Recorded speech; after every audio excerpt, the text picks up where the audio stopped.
Svet krajevne skupnosti Raka je februarja in marca pripravil posvete s krajani v vseh 6 volilnih enotah.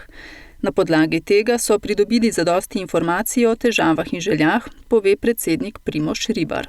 Največ želja je bilo po gospodarski infrastrukturi, se pravi po asfaltiranju cest, kanalizaciji, širokopasovnem omrežju, javni razsvetljavi, pločnikih in tako naprej.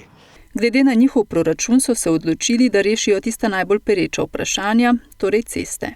Ceste so problematične, ker imamo tukaj v naših višje ležečih zaselkih še precej makadamov in kot ste videli, ta poletna neurja vztrajno odnašajo gramoz.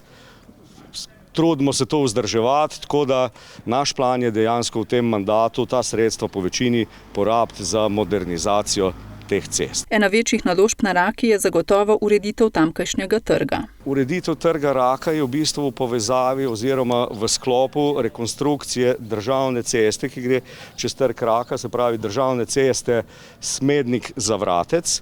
Se pravi, v tem smislu more k sami ureditvi oziroma rekonstrukciji pristopiti tudi Republika Slovenija.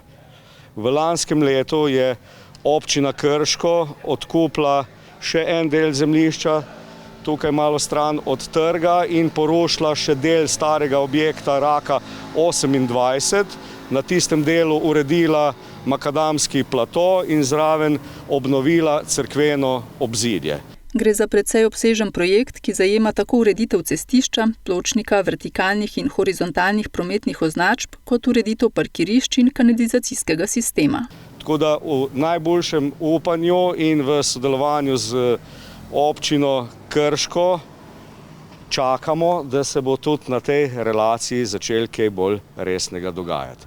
Sicer pa je v teku še nekaj drugih projektov, med drugim tudi načrtovanje za rešitev prostorske stiske na raški osnovni šoli.